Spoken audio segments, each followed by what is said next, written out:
So with that said, I would like to welcome our awesome panel members, Jim, Anjali, and Cameron. So what we'll do is for the next 20 minutes or so, we have a bunch of questions that we have prepared for the panel members, and we'll go one by one. And at the end of the panel discussion, we'll open the session for Q&A.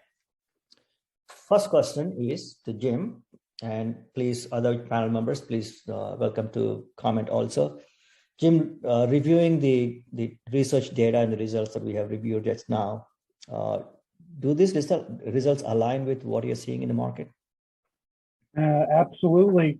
I mean, it's interesting. You're talking about in terms of adoption rates, Vijay? Yes. Yeah. Adoption rate as well as the percentage of companies that say they need to comply with CCPA, but they have not done anything. Yeah, so there's a bunch of different factors why, right? So when I think about, the progression as represented by the statistics that you put up in the presentation, as well as the responses from the poll, it mirrors very much the early days of our old efforts in compliance. Now, I'm a technical practitioner. I'm not a legal or compliance specific department head, but it reminds me a lot of the efforts around HIPAA, SOX, those types of things. Now, the biggest difference here when we're talking about data privacy is that they are non-sector specific, unlike, finance has GLP and healthcare has HIPAA, et cetera. So this is a wide-ranging, like almost all-encompassing form of compliance. And it's very interesting to see that there hasn't been a lot more focus on looking at ways to automate this, seeing as we've already gone over the hump in automating some of these things as I previously discussed. Now, if you talk about factors why this is true, I think you mentioned one. I think some folks are taking a wait and see approach in terms of the regulations themselves. I would argue that we have probably close to what we need to figure out what our roadmap will need to be to run a compliant privacy program for GDPR and the state-specific regulations. And by the way, I mean, seeing the progress of these state acts that as they're coming into play, I could foresee that happening pretty much across the state, the whole union. So I have to think about how I'm going to develop a program that is going to be cover all the areas of all these things at the most restrictive points, so I don't play leapfrog with these as we move along. So some of the other things that I think are interesting also as well is in terms of getting stakeholder consensus to bring some of these solutions on board. Be very difficult because you've got legal and compliance, which may not be as technically day-to-day involved with data management as someone like myself, and vice versa.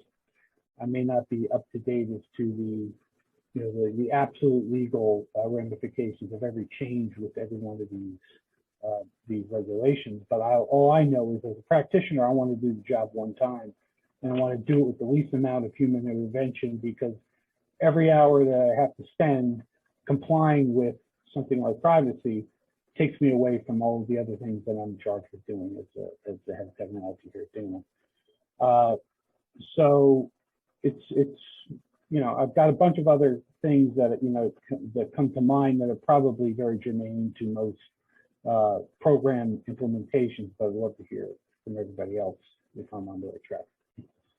Anjali, would you like to comment? You have been involved in pretty extensive research at Cisco. You folks have been conducting and publishing research reports for the last several years, especially in the privacy area. Would you like to comment on? Yeah, sure. So based on the research findings you presented, they definitely align with the current landscape we have in the privacy response ecosystem. And I would like to bucket these findings into 4 buckets. Mainly is the preparedness of these laws like CCPA, GDPR, and then the upcoming CPRA, and then the other ones from Virginia and Colorado. So the common theme is some are unprepared, some are kind of compliant. And this is going to be more pronounced when the CPRA will be rolled out by CPPA, right? And employees start exercising their rights. So that preparedness is number one factor which we need to address. Second one is there is significant variation if you see in the different verticals, the preparedness, different verticals. Some are leading the pack, some are trailing the pack, like media, healthcare, retail. So that is point number two. Third one is the low adoption. As we saw, 11% of companies which you research have low adoption, and that indicates that maybe these DPRM, that is a data privacy management solutions, are not have gained wide adoption yet, and need to find the reasons for that. Though companies are taking longer to respond, why are they not really adopting a solution?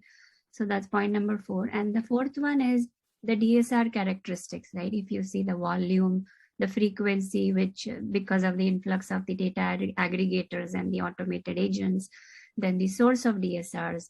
Some have a simple form, some have a trust portal, some have the DSRs are coming in through email. So the source which they're coming through. So I think looking at the current landscape, the research, it calls for a need of transformation. The mantra which we all follow in our organizations, like people, process, and technology. So you're handling people's data, make sure that you automate this overarching process and put technology into operation. So that's my summarization. Right. Cameron, do you have any comments on your end? Sure. I mean, those were both very thorough answers, but I also agree. I mean, this aligns with what we're seeing too. I thought the CCPA versus GDPR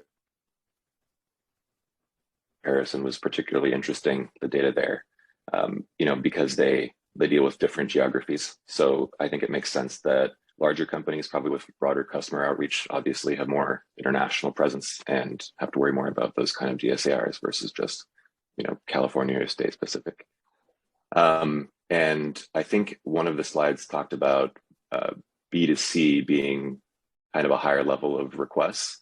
And I think that makes perfect sense too, because, I think it's individuals who are, who are customers, they're going to be the ones that are more likely to be concerned with data breaches or things like that, rather than someone who's an employee of a company that's, requesting their employer to get rid of that employer's vendor's data.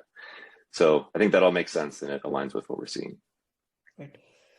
So I would like to just add one comment to the panelists' responses there, and it kind of was confirmed through the second poll question, that is complexity and cost of these solutions also, especially first generation data privacy rights management or automation solutions also contributed to this low adoption rate. The second reason I think is that if we look at GDPR, it took them almost 2 years before they started picking up in the frequency and the volume of fines levied under GDPR. And for the last 18 months or so, we have seen increasing number of fines being levied under GDPR.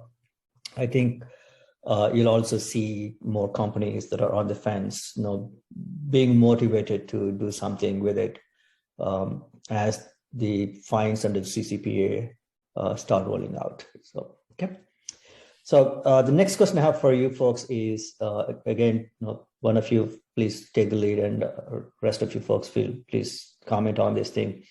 What are the top 2 or 3 capabilities that one should be looking at when selecting and deploying a solution to operationalize this privacy rights management? Jim, Anjali? Yeah, sure. I'll start off. So again, this is only through my particular lens, but I'm sure there'll be other angles that my fellow panelists will cover as well. But for myself, I want to make sure I'm selecting something that integrates with the maximum amount of regulatorily affected data stores. So I get the most complete solution and most coverage in terms of relating data between different silos, because one of the major problems, I didn't cover this before, is you've got regulated data in a bunch of different silos. How do you normalize it properly? That's an effort that you don't really want to do manually. And you want to make sure that you have some way of automating that, at a minimum visually, so that you get the most up to date and the most comprehensive picture of that. That would be my primary critical success factor, I believe, in selecting one, as well as the auditability or the ability to provide proof on demand in case I would say there will be, as these state-by-state regulations keep rolling out, and they will continue to roll out. I want to be ready to be able to respond in the quickest way with the least amount of overhead on my part to ensure compliance at the point of regulatory request. So those would be two. Mm-hmm. I can go next. So there is a quote from one of the IAPP experts, Lee Matheson, and the quote says that without a good data inventory and mapping, no business can really accurately make a category-centric disclosure emphasized by the statute, let alone comply with the different verified requests coming from the consumers, right? So definitely the key capabilities, as it summarizes, is companies want to achieve, stay at the right side of the compliance. They want to achieve scalability, accuracy, timely response, and in cost-effective manner. So the first three key capabilities which come to my mind is it should offer intelligent data discovery powered by a smart search. It should offer intelligent data deletion mechanism that can also take into consideration the alignment of the PII elements, the PII retention requirements, the legal holds, and then execute the PII while making sure that you don't inadvertently delete the information, or you don't even retain the information, so verification. So, and the third one is automated verification of the requesters, because as we see influx of DSRs from agents and aggregators, the verification of the requester takes time. So automated verification tied to the PII within the system, because that is a cumbersome process. Equally important are data redaction and also documentation, because you really need to track the chain of custody to verify compliance. So to summarize, I think an intelligent solution with these capabilities, which can really balance the execution decision of individual DSRs alongside business needs, demands, and laws, which the companies need to abide by globally. That would really help.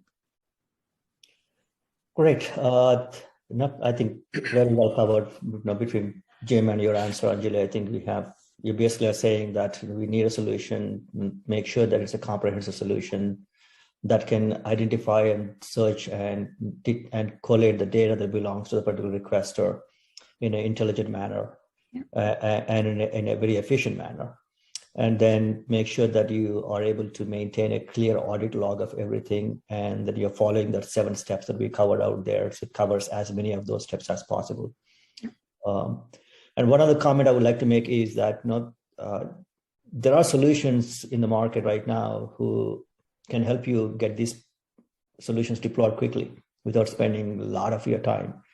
And one of the things that we have learned and we continue to learn in the market is that, especially in the mid-enterprise market, if you go beyond that Fortune 500, increasing number of companies, the security team who are being tasked with taking care of privacy also.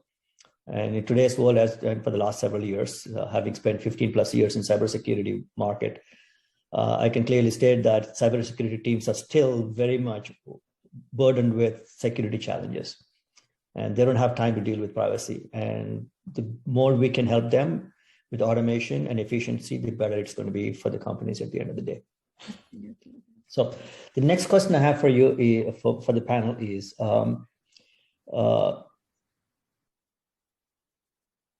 we are hearing that some companies are saying that they have not yet seen significant number of requests coming in. They're seeing only a few requests a month coming in.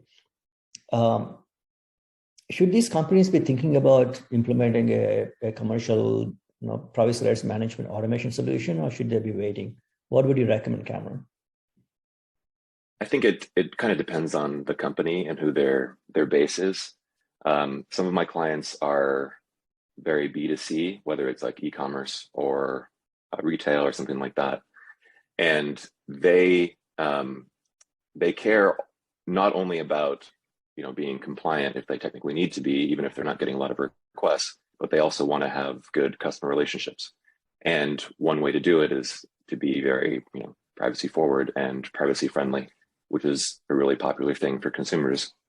especially in the retail market with, big ticket data breaches, years ago that made the news and the headlines like Target. So, I mean, there's a lot of factors to it other than just actually getting the requests or not. One is saying, this is what we believe in and we want to support our customers if they decide to remove data. Plus, if there's a spike, if there is some kind of big data breach that triggers a lot of people suddenly be concerned with their personal data more than they already were, then they should be ready, I'd say, for an influx. Anjali and Jim, any comments you would like to add? Sure. So, go ahead, Angela. Yeah. So what I would like to say is, I think waiting for an incident to happen and then start automating your processes, like putting your seatbelt after you've met with an accident, right? So I think this is the time to really elevate your privacy operations. And the reason I say this because based on the key findings from the Gartner research, right, by 2023, I think 65% of world's population's personal data will be covered by modern privacy regulations. So that is up from 10% in 2020. And that says that consumers are going to become more aware of their privacy rights, worried about their privacy. There are so many self-service portals which are really becoming more prevalent than that they were before. And that will definitely increase the volume of DSRs, future events, even though the organizations are not getting substantial DSR requests right now. The future events like the breaches or public privacy incidents can result in more wave of these DSR requests. So knowing that to basically support this process, it's a very onerous process, it's cumbersome, it takes time to really understand your data treasure troves, build the data relationships, organize it, align with the product priorities. Knowing that it's a time-consuming process, it's good to start preparing, and also good to start aligning your data governance objectives with the advanced data privacy rights management. So it's time to prepare proactively and be prepared. Yeah. Yeah, so I'll feed off of what Cameron and Angela said. They said it very well. I think also a couple other factors to consider is obviously your level of acceptable risk as an organization.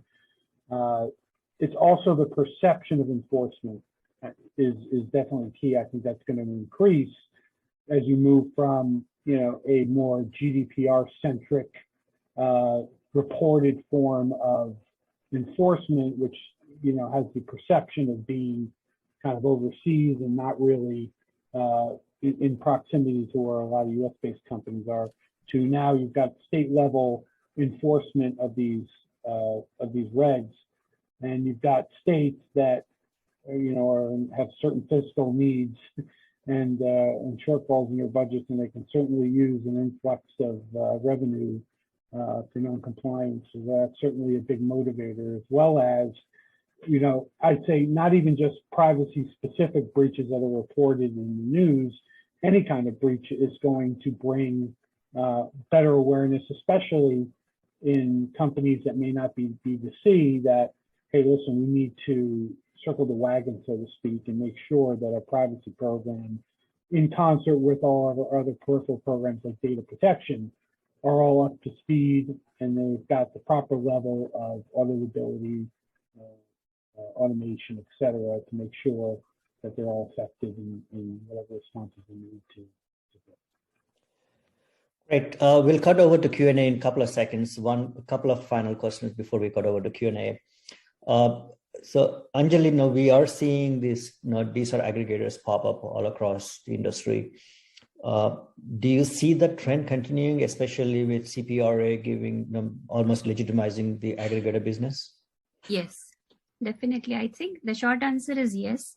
We are seeing a lot of it, not we as Cisco, but in general, the research, the findings shows that indicates that there are a number of DSRs coming from as a result of the aggregators or authorized agencies increasing, because they really allow the consumers the ability to submit DSRs to multiple companies, right? So it's easy, just with a single click of mouse, you can submit DSRs, you can, your rights, so why not demand your rights, right? And the research from Automated Intelligence, which is a body which represents the UK DPOs, that has reported that there is around 66% increase in average number of DSRs received. So if you really think what brought this large jump in the DSRs, it's an amalgamation of multiple factors. One is increased consumer awareness. Then there is a turbulence in the employment dynamics. So you expect DSRs coming from employees as well. Number of breaches reported, which scares people, and then it's a herd mentality. They go and okay, maybe submit a request, right? So another factor is given the lack of procedures for generating and processing requests, these agents are helping consumers, right? The agents are authorized, they're strengthening consumers' power, they're authorized, but that also causes for security risk because you are giving more power into the hands of these agents or DSR aggregators. So it's a combination. It needs to strike a right balance right now, but definitely we are seeing an increase in DSRs coming from aggregators. And as a follow-up question, Jim, what are the challenges that you see when a request comes from a DSR aggregator? It's not the same as somebody sending an email to your privacy at CYTRIO.com or submitting a request on a portal.